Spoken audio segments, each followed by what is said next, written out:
kita akan ngomongin perjalanan Adit ini menuju S2-nya di Malaysia. Nah, gimana bisa sampai pada titik itu ya? Dan dia ini banyak juga Ya. aktif di berbagai kegiatan. Jadi ya ada wujudin, bersepatu, traveling, fine aja, Ya. isefit dan sebagainya. Nah, itu yang kita bahas nih sekarang. Coba Dit.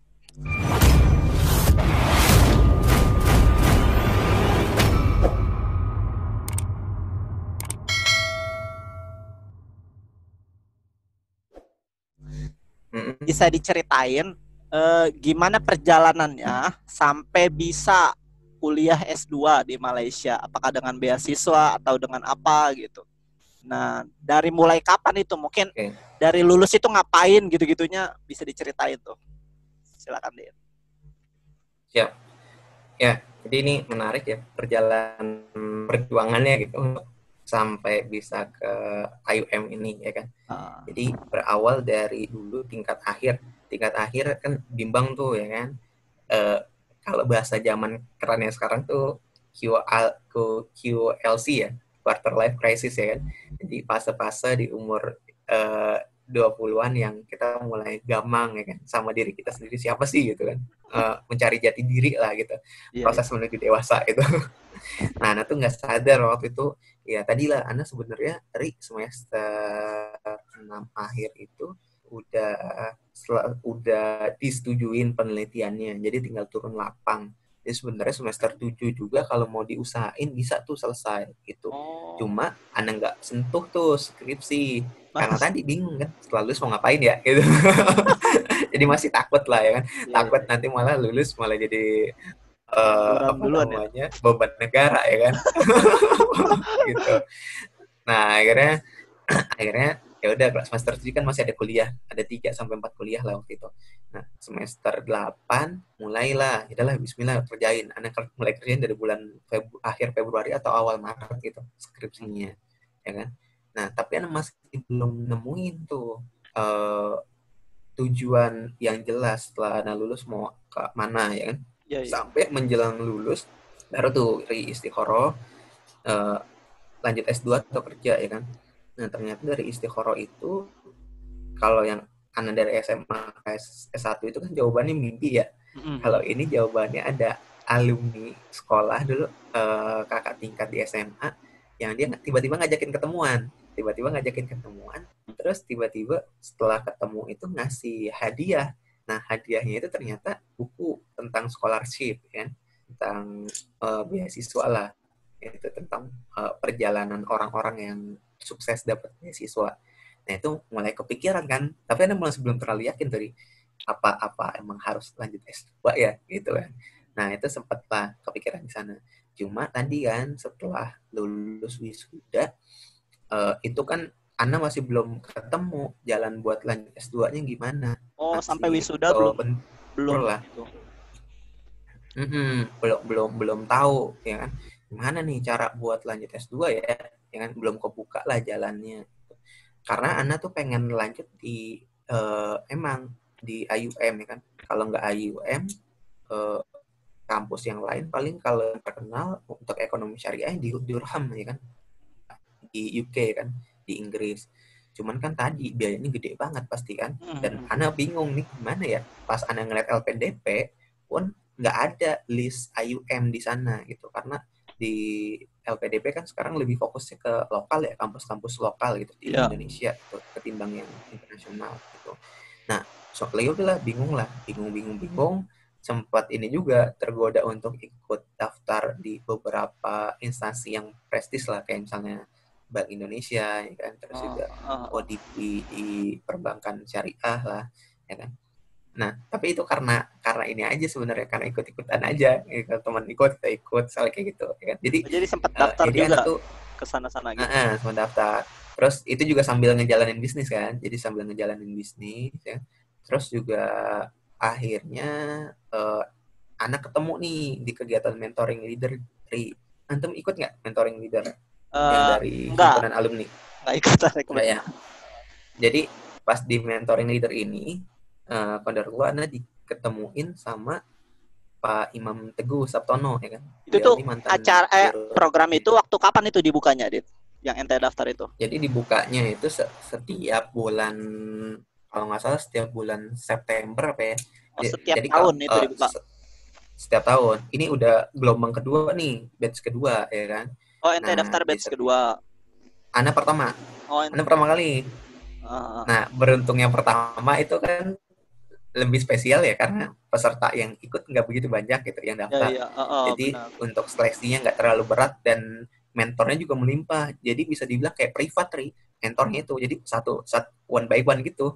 Jadi kayak tadi Itu. Pak Imam Teguh ya udah sama anak aja. Itu kan fokus banget kan Oh, jadi untuk one by one gitu dulu batch pertama.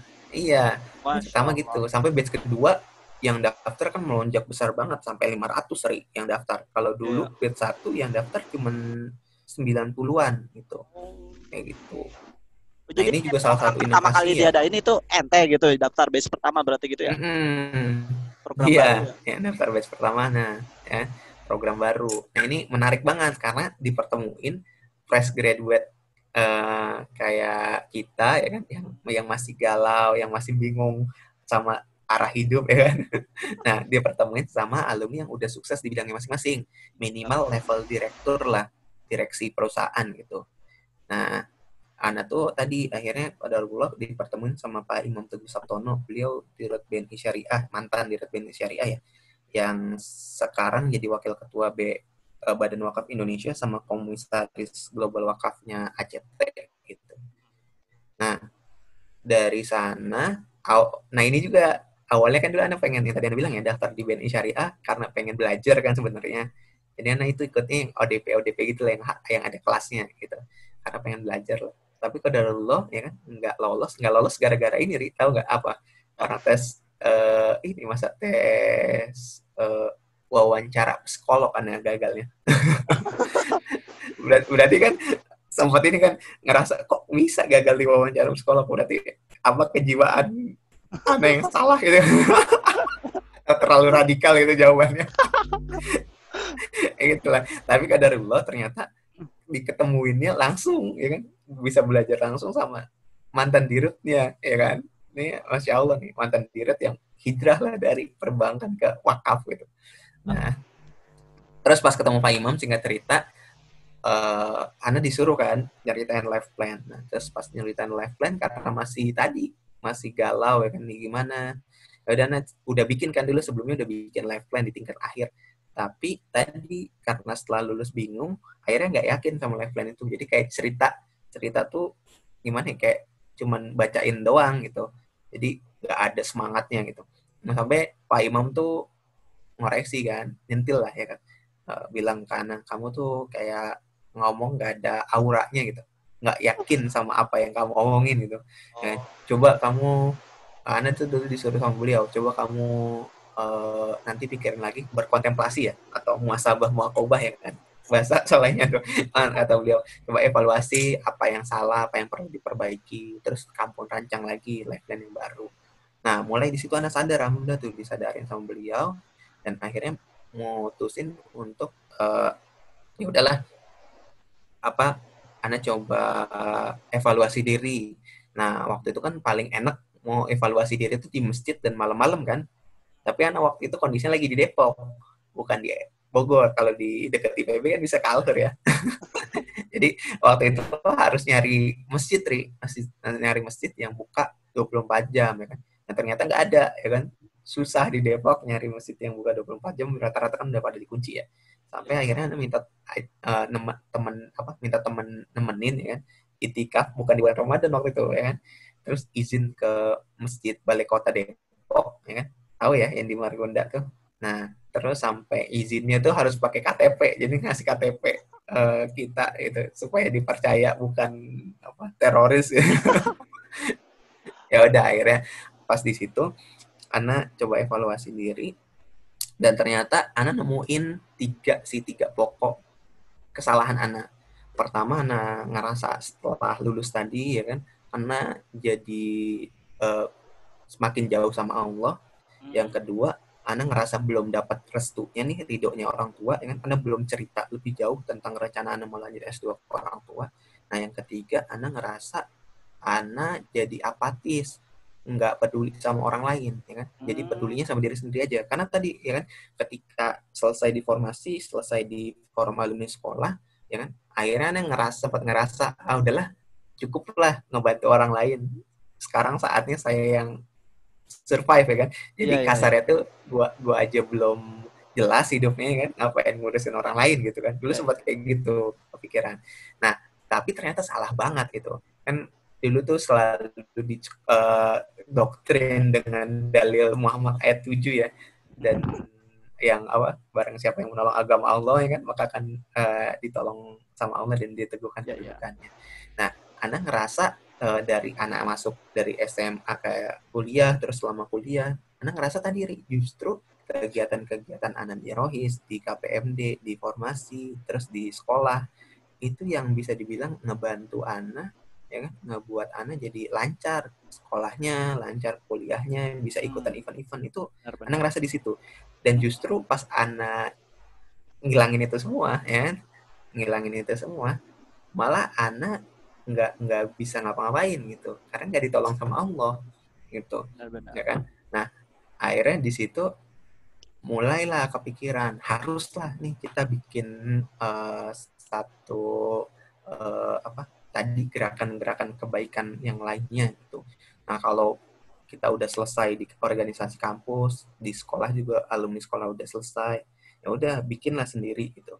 Nah, mulai waktu itu juga sih teman-teman formasi terus yang dulunya di KPMD itu sama tuh satu pikiran untuk membuat bisa dibilang platform untuk ngebantu teman-teman kelas 12 yang kurang mampu tapi berprestasi untuk bisa lanjut kuliah kayak gitu. Nah, akhirnya terciptalah Wujudin kayak gitu sampai akhirnya ketika Wujudin itu udah oke, berjalan, dan alhamdulillah kita langsung dapat support pendanaan dan fasilitas, ya kan. Jadi bisa langsung operasi gitu. Sampai sekarang juga alhamdulillah udah 2 angkatan penerima beasiswanya. Nah, itu Ana ngerasa kemudahan itu langsung datang semua tuh, duduk ya kan, kayak kayak datangnya eh, apa ya, beruntun gitu, datangnya beruntun. Dan ya akhirnya pas Ana cerita lagi ke Pak Imam tadi, ya beliau support, ya kan, bahkan support banget untuk Ana lanjut S2. Jadi bisa dibilang Ana S2 lewat, alhamdulillah sekarang dapat beasiswa tapi nggak daftar, bayangin tuh. Gimana Jadi beasiswa yang datang sendiri. Jadi waktu itu nih Ana ceritain. Jadi waktu Ah, itu kan Ana lagi semangat banget ya, ya, ngembangin ya. Wujudin kan. Terus tiba-tiba Pak Imam bilang ke Ana kan, kamu nanti ketemu ya sama direktur zakat wakafnya Kemenak gitu. Anak-anak pikir ketemuannya itu buat bahas Wujudin kan. Iya. Jadi buat program kerjasama lah Wujudin sama Kemenak. Mm, Tapi pas Ana datang ke kantornya, alhamdulillah tuh direktur zakat wakaf Kemenak kan Pak Fuad Nasar ya. Beliau welcome banget tuh, welcome banget. Terus awal-awal diskusi Ana maparin tentang Wujudin, Jadi maparin Wujudin, semangat tuh Pak, gini udah bawa proposalnya kan, bapaknya ngeliat. Terus tiba-tiba di pertengahan dipotong sama Pak Fuad ini. Tunggu sebentar dulu gitu. Gimana nih rencananya Mas Adit buat lanjut S2, ya kan? Anak kaget kan, lah kok bisa tahu gitu. Padahal belum pernah ketemu sebelumnya. Terus ah, bukan saudara, ya kan, bukan satu alma mater, beliau ini S2-nya UGM ya. Terus iya. ya Anda juga bukan siapa-siapa, ya kan. Nah, pas di situ akhirnya eh, beliau benar-benar ngedorong Ana gitu. Coba gimana rencananya? Anda kan belum ada rencana tuh, ya, masih bingung kan mau S2 jalannya gimana gitu. Daftarnya, uang pendaftaran, uang masuknya segala macam, visanya ya. Terus akhirnya diskusi lah sama beliau. Coba Mas Adit mau masuknya kampus apa, pilih bla bla bla. Nah, terus ditanyain daftarnya kapan segala macam. Terus beliau bilang kan kalau butuh untuk apa namanya biaya biaya segala macam, kabarin aja saya gitu. Dan masya Allah tuh ya kan, untuk beneran. Jadi selain beliau support untuk ngedorong motivasi karena lanjut kuliah, juga beliau support dari pendanaan gitu. Jadi untuk uang apa namanya pendaftaran, terus visa, terus juga yang lain-lainnya itu beliau yang support. Ya mungkin Ya Allah. nggak ya banyak banget lah yang beliau bantu gitu.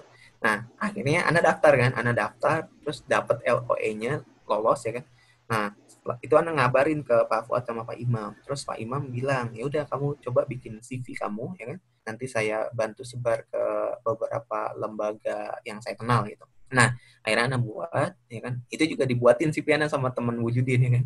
Dibuatin. Terus Ana kirim. Nah, ternyata Pak Imam nyebarin tuh ke relasi beliau Ya, kan ya. di perbankan syariah ya kuatnya ya. Hmm. Nah ya tadi akhirnya bukan Ana yang daftar dan Ana malah dikontak duluan sama orang tadi dari Lasnas BSM ya, dikontak Masya duluan, Allah. disuruh datang ketemu wawancara padahal Ana belum punya proposal Ri. Jadi pas Ana datang Ana bawa proposal Wujudin. Bukan proposal pengajuan beasiswa, study plan, terus Eh, motivation letter itu nggak ada, Anda nggak buat gitu. Ya Masya udah itu aja Allah. yang Anda bawa, Bismillah itu. Dan ya udah cepet tuh langsung apa namanya diminta ketemuan lagi, pertemuan kedua, ya udah langsung kesepakatan lah untuk beasiswanya gitu. Nah, Anda ngerasa dari situ tadi lah apa namanya ngerasa oh ternyata bener nih janjinya Allah gitu. Hmm. Kalau kita nggak ngebantu malah kita yang rugi gitu Hmm. karena kita nggak dibantu sama Allah gitu. Dan kalau misalnya kita bantu dengan kemampuan kita ya kan ya walaupun kecil ya tapi bantuan Allah kan luar biasa kan. Ya, ya. Apa sih nggak mungkin sama Allah gitu. Nah akhirnya di situ eh, apa namanya anak mulai kembali sadar lah ya udahlah ternyata hidup itu nggak cuma sekedar untuk kita doang gitu tapi juga ada hak orang-orang lain juga gitu. Nah, ini menarik ya. Jadi tadi biaya kuliah ente di mana IUM itu full dibiayai berarti oleh perbankan syariah tadi. Oleh apa? Hmm. Badan apa? Oh iya. Lasnasnya jadi kayak lembaga amil zakat nasionalnya BSM. Oh, itu full dibiayai berarti. Iya, tapi untuk biaya hidup itu sendiri, jadi Hmm. uang kuliahnya aja. Nah, alhamdulillahnya tadi anak karena udah ngerintis bisnis, ya kan. Ya, Jadi ya. untuk biaya hidup dari sana, kayak gitu. Nah, ini menarik nih ya tadi. Barang siapa yang menolong agama Allah, maka Allah akan menolongmu. Ini benar-benar terjadi oleh Adit nih ya. Hmm. Nah, jadi tadi prosesnya tuh agak kurang detail tuh. Dari mulai habis muhasabah di masjid sampai ketemu Hmm. 3 pokok bahasan itu. Nah, itu bagaimana Hmm. ente menceritakan kembali ke Pak Imam gitu. Sampai apakah sudah Oh, jadi wujudin dan kayak gimana tuh itu proses detailnya. Itu kan lewat tuh tadi. Aneh iya. penasaran. Jadi di situ ya penasaran ya. Ya.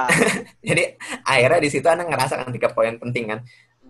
Allah, orang tua, sama dakwah lah Ya. gampangnya, ya kan? Itu yang anak kurang. Nah, yang anak lagi jauh waktu itu. Nah, ya udah untuk yang sama Allah, anak coba deketin lagi, ya kan? Anak coba rutinin lagi sunah-sunahnya, ya kan? Terus juga yang wajibnya coba dibikin benar-benar maksimal tepat waktu, ya kan? Terus sama orang tua, anak coba deketin orang tua, ambil hatinya, ya kan? Supaya ngizinin anak lanjut S2 gitu. Nah, alhamdulillah waktu itu akhirnya orang dapatlah restunya orang tua. Terus untuk yang ketiga ini, yang ngebantu orang lain, nah itu akhirnya tadi anak tiba-tiba, ya kan, yang penting pertama sebenarnya niat, Ri. Kalau anak rasa ya, kalau emang kita udah mulai niat, gue pengen ngebantu orang nih, walaupun kita belum nemu nih bentuknya apa. Nah, insya Allah nanti bakal muncul tuh, akan dihadirkan Allah pihak-pihak lain untuk support niat kita Hmm. gitu. Jadi akhirnya tiba-tiba ada temen yang ngajakin ketemuan yuk, gue ada ide ini nih, project sosial. Oke, ngomongin dari sana, udah fix, kita bikin tim ya. Timnya tadi teman-teman yang emang udah kita kenal ya. Nah dari sana mulailah kita semangat tuh. Nah mungkin akhirnya Pak Imam ngeliat spirit Anda dari sana, dari wujudin tadi, ya kan. Hmm. Ini orang jadi berubah nih, ya kan. Sebentar.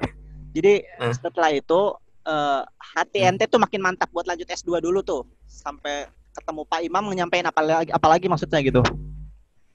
Langsung menceritakan Ya, wujudin kah atau kayak gimana tuh?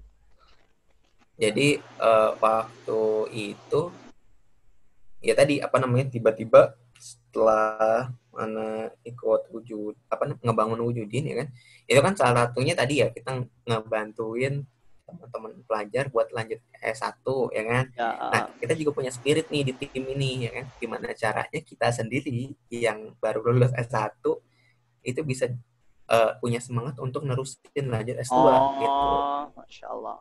Itu Ri. Nah, Iya, iya. akhirnya apa namanya? Setelah berjalan, anak sering cerita ke Pak Imam ya kan, Mhm. ngasih tahu ngabarin Pak gini gini gini, Pak gini gini gini. Nah, beliau Pak Imam tuh support banget, Ri. Bahkan Mhm. beliau ngubungin juga Wujudin ini sama relasinya beliau ini di BNI Syariah ya. Jadi Wujudin juga untuk yang batch kedua ini pendanaannya full dari BNI Syariah gitu. Masya Allah. Jadi ya tadi Anda ngerasa awalnya kaget juga ya kan. Jadi pas pertama kali bikin Wujudin kita ngitung anggaran kan berapa nih biaya yang dibutuhin. Ternyata muncul angka belasan juta kan. Mhm. Ya, gimana nih ya kan orang kita baru pada lulus ya kan belum punya Iya, iya. penghasilan segala macam. Tapi ya udah Bismillah lah. Nah ternyata banyak banget yang mau support kayak gitu. Iya, iya, iya. Masya Allah. Ini lanjutnya, lanjut nih. Jadi di Nah, S2 di sana di IUM ini. Jadi ente itu jurusan apa sih di sana? Terus udah belajar apa aja di sana kira-kira? hmm, jadi karena di sini jurusannya Islamic Banking and Finance ya. Mhm.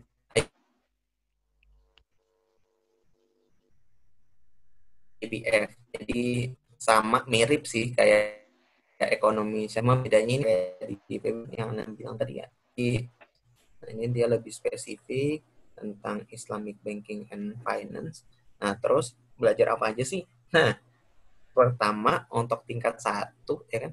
Ini dia sebenarnya mungkin pesan juga ke teman-teman yang mau lanjut kuliah S2 di luar negeri. Mhm. Coba dipersiapin nih mulai dari sekarang bahasa Inggrisnya itu.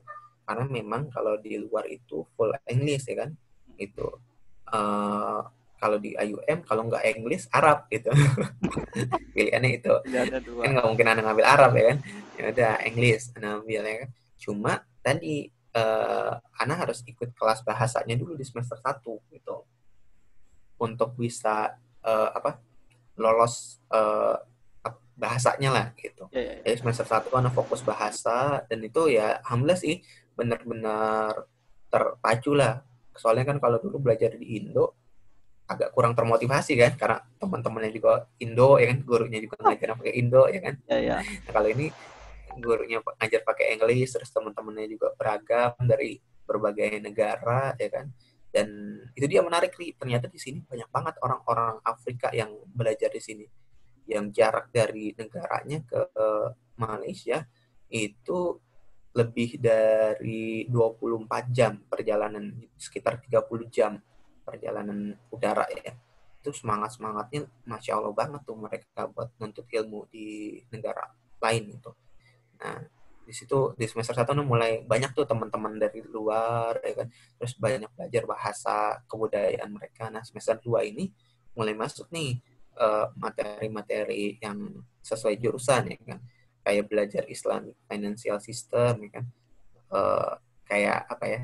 Misalnya kayak lebih mirip ke ini sih instrumen-instrumen keuangan syariah lah.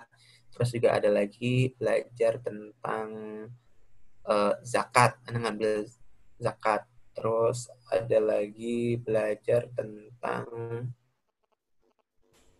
Islamic Economics ya kan. Jadi masih basic sih. Nah, tapi di sini Ana akhirnya nentuin ya kan. Kan ada spesialisasinya juga di sini, konsentrasi lah. Jadi baru nih ya kan. Nah, Ana mutusin untuk ngambil konsentrasi Islamic Social Finance. Kayak Ziswaf tadi lah, zakat, infak, sedekah, wakaf ya. Itu karena ngerasa masih belum potensi Indonesia kan besar banget ya arah sana tapi belum bisa Jarang. dimaksimalin lah gitu. Itu sih kalau sekarang. Nah, tadi buat teman-teman yang pengen daftar ke sana, kuliah di S2 di Hmm? sana, itu persyaratannya apa aja emang, Dit? Persyaratannya sih sebenarnya simple, Ri. Cuma sekedar tadi ijazah, terus transkrip nilai, terus isi biodata, terus pengalaman kerja juga sih, ya kan? Tapi nggak wajib sih. Nah, waktu itu akhirnya anak bikin aja ya kan. Dari anak kan wujudin waktu itu akhirnya di bawah yayasan alumni sekolah Depok ya kan. Iya. Akhirnya bikin aja surat keterangan kerja diwujudin gitu. Dan itu dan itu bisa ternyata gitu. Oh, Kayak gitu. Gitu aja sih sama ini sama sertifikat IELTS kalau ada. Jadi kalau misalnya emang kita punya IELTS. sertifikat IELTS itu nggak perlu ikut kelas bahasa. Nah, Itu waktu itu opsional ya? karena tadi Apa wajib? opsional. Kalau kita nggak punya, kita harus tes bahasa di sini gitu, Ri. Nah, waktu itu anak kan daftarnya di bulan Maret ya. Terus pengumumannya di bulan Mei apa Juni gitu. Nah, itu anak ngerasa nggak cukup waktu buat tes IELTS ya. Karena kan butuh persiapan. Terus juga nunggu waktu tesnya tuh lama kalau IELTS kan. Nunggu hasilnya pun lama. Terus harganya juga mahal kalau misalnya langsung daftar gagal kan sayang-sayang gitu kan. Ya. Ya udah akhirnya anak itulah mendingan di sini aja gitu. Nah, Itu sih ada saran persyaratannya nggak atau banyak. tips-tips dari ente nggak buat orang-orang yang pengen juga kuliah ke sana lewat beasiswa? Nah, itu harus gimana? Nah, Harus mulai dari mana gitu dia mencari beasiswa? ya, jadi memang banyak juga nih adik-adik kelas yang nanyain gimana cara untuk bisa dapat beasiswa di IUM. Karena bisa dibilang memang di IUM ini beasiswanya kebanyakan Ri, yang baru aktif setelah kuliah di sini gitu. Jadi misalnya Oh, satu awal semester ya dulu maksudnya. kuliah, nggak bisa dari awal gitu. Iya, iya. Biasanya kayak gitu kebanyakannya. Padahal biaya kuliah di sini lumayan sih gitu.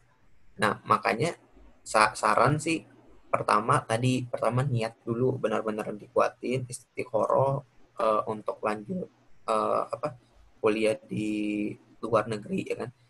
Ini sama sih kasusnya di Malaysia atau di negara lain. Terus yang kedua, daftar aja dulu gitu. Daftar dulu ya kan. Nanti kan kalau daftar kita kalau misalnya lulus dapat tuh LOE ya atau offer letter ya kan. Nah, offer letternya itu berlaku sampai biasanya 1 sampai 2 tahun itu. Jadi misalnya nih kita dapat nih kita daftar sekarang dapatnya misalnya di bulan Agustus. Nah itu kita bisa masuk daftar ulang di bulan Februari atau daftar ulang di bulan Septembernya tahun depan gitu. Nah waktu itu selama 1 sampai 2 tahun itu maksimalin buat nyari beasiswa gitu karena kita udah punya amunisinya juga gitu. Jadi kalau misalnya kita mau ngajuin beasiswa pun bisa gitu. Kita lempar aja beasiswa-beasiswa ke apa lembaga-lembaga yang nyediain itu. Biasanya yang nyediain tuh lembaga apa las-las gitu ya, itu nyediain biasanya. Walaupun dia nggak terbuka biasanya, Ri. Jadi emang yang mau ngajuin aja kayak gitu. Nah, terus yang kedua, jangan lupa yang tadi tuh jangan sampai mengulangi kesalahan anak ya. Coba deketin Allah, terus minta restu orang tua, dan yang terakhir ngebantu orang yang ada di sekitar kita gitu. Masya Allah, luar biasa nih. Itu katalis percepatannya lah. Iya, iya. Nah, jadi aneh penasaran juga nih. Menurut ente gimana kalau pendidikan di Malaysia itu? Nah, jadi Ana pernah posting ya tentang perbedaan pendidikan di Indonesia sama di Malaysia ya.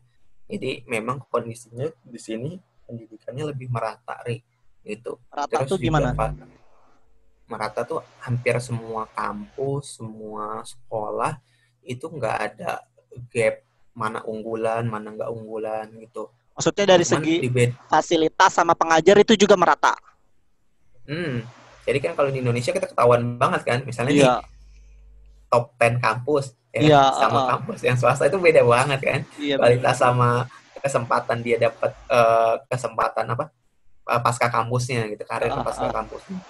Nah, kalau di sini itu enggak. Jadi memang lebih merata karena tadi kondisi fasilitas sama tenaga pengajarnya itu tersebar gitu.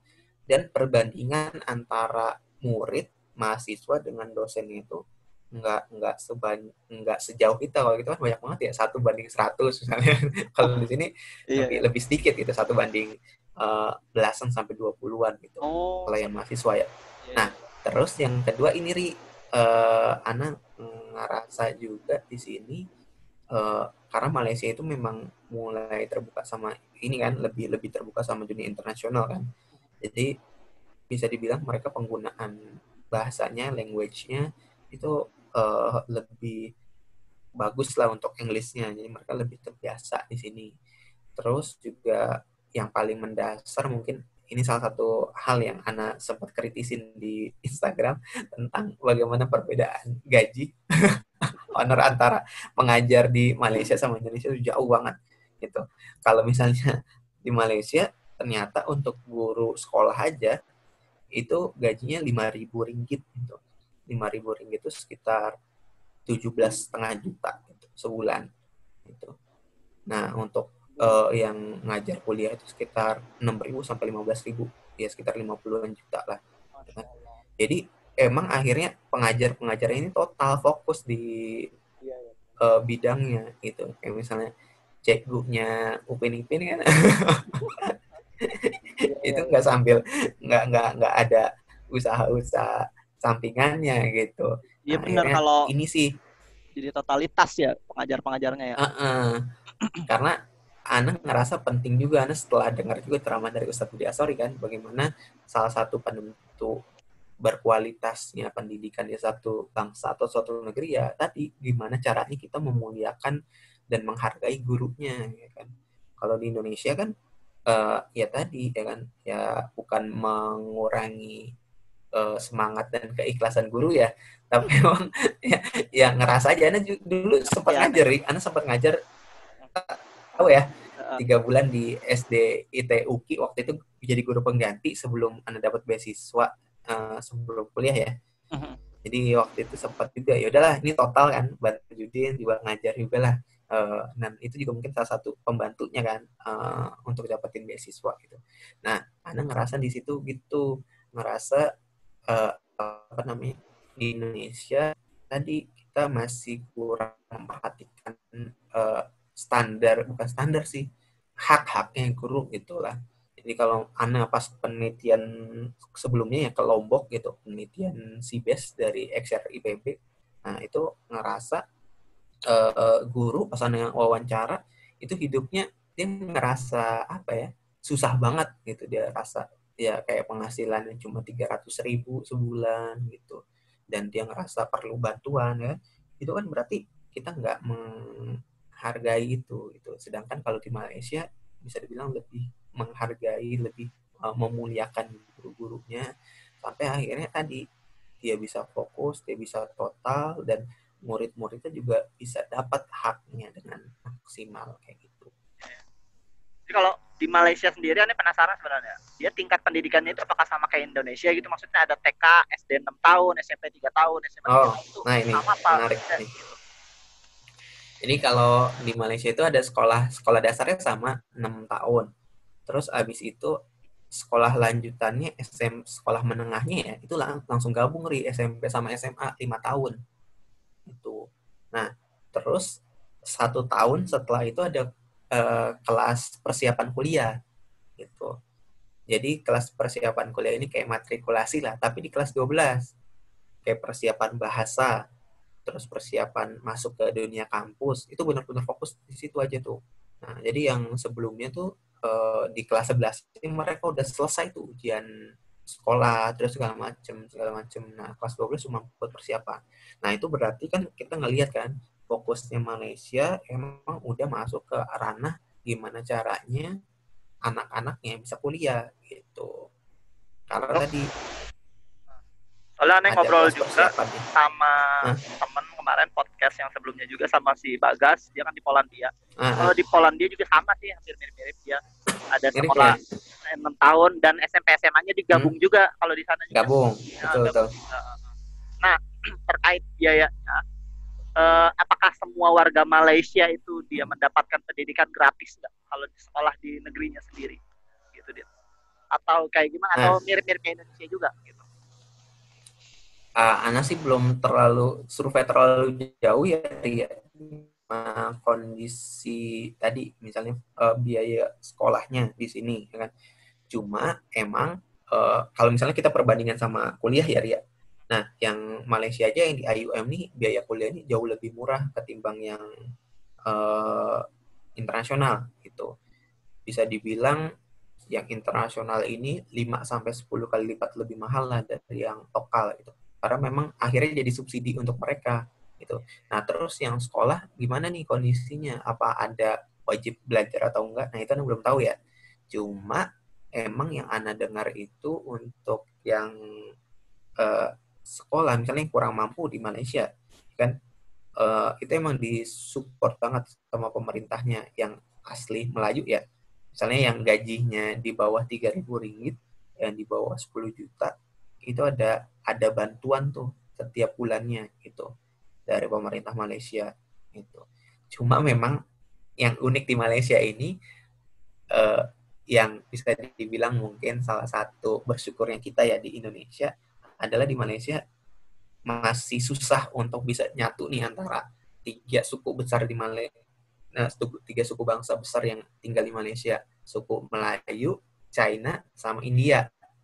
Jadi biasanya mereka punya sekolahnya masing-masing. Ada sekolah Cina, ada sekolah India, ada sekolah Melayu gitu. Azan sebentar ya, Jadi Dit ya. Di oh sini ya, udah siap-siap. azan ini aneh. Aduh, Uh, break dulu bentar deh, mohon maaf. siap-siap. Kedengeran ya suara azan ya? Kedengeran. Bentar ya. Kalau di sini masih setengah jam lagi azannya. Enggak deh, 15 menit lagi. Oh, jam berapa di sana emang? Sekarang. Jam setengah 4, setengah 4 waktu Indonesia ya.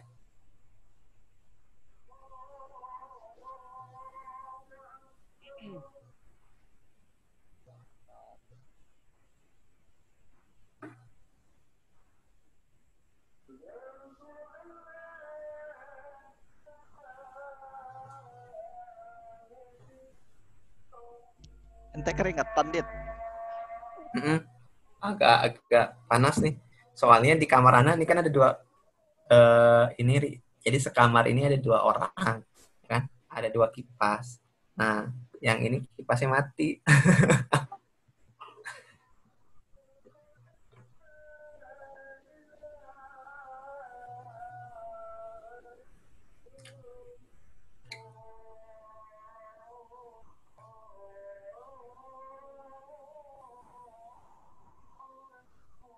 Lagi nggak sibuk kan ini? Tugas sudah pada beres? Enggak kok, lagi kosong. Ya, masih melanjutkan lah. Ada tetap tugas sih. Yang di Polandia, Kak ini ya, Kak Epsal ya? Bukan? Iya, tapi yang aneh podcastin si Bagas, bukan Kak Epsal. Bagas 51. Oh ya. Oh, Bagas sekarang di sana? Kenal emang? Bagas Paperta bukan sih? Bukan ya? Bagas Silvicultur 51. Dia di Forces sih. Oh, begitu. Dia tidak radikal seperti ente sih. Maksudnya nggak aktif ke ini organisasi Islam. Cuma dia tinggal di Alinayah dulu. Iya, tinggalnya. Jadi ada Islami dikit lah di Alinayah. Mantap. Ini rutin berarti ya konten podcastnya, Ri? Insya Allah. Jadi aneh mulai dari yang bisa aneh gapai dulu aja sih, teman-teman dekat. Kemarin mantap. Teman-teman lorong ya kan. Si Bagas tuh kebetulan teman sekamar aneh, jadi aneh ajak yang dekat-dekat. Gitu. Mantap nih, produktif. Iya, jadi mikir daripada iseng gabut maksudnya. Jadi iya, mending dipakai beginilah. Apalagi kan sayang kalau aneh punya teman-teman yang luar biasa kan, siapa tahu pengalaman-pengalaman mereka menginspirasi gitu maksudnya. Iya, karena kan setiap orang kan pasti punya ini apa namanya, keunikan dan kespesialan masing-masing kan.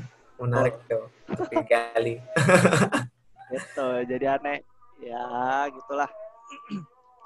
Kita lanjut ya, Dit ya, sebentar lagi kita lanjut sedikit. Boleh. Nah, ini menarik jadi tadi dia udah apa ya? Tadi aneh suka statement ente ya, yang 3 pokok bahasan itu. Jangan lupakan dengan Allah, jangan lupakan orang tua, jangan lupakan menolong agama Allah juga. Nah, terkait menolong agama Allah ini, dakwah ini, jadi si Adit ini aktif di berbagai macam. Ya, tadi yang salah satunya udah si Adit bilang, dia aktif di Wujudin kalau Instagramnya wujudin.id, terus @bersepatu juga, @travelin.co, @findaja.id, @isfevit.ium. Nah, ini bacanya apa? Nah, pokoknya isfevit.ium. Coba diceritain. Jadi ente tuh sebagai apa aja di semua yang Anda sebutin tadi, itu sebagai apa aja. Terus itu tuh platform atau bisnis atau apa gitu bisa digambarkan. Itu tuh apa aja, tentang apa aja, bergerak di bidang apa, dan ngapain aja. dan seperti apa. Terima kasih sudah menonton, semoga videonya bermanfaat. Jika dirasa video ini dapat membantumu, boleh banget kamu share ke semua sosial mediamu. Siapa tahu dapat membantu orang lain juga. Jangan lupa like, comment, and subscribe. Dadah!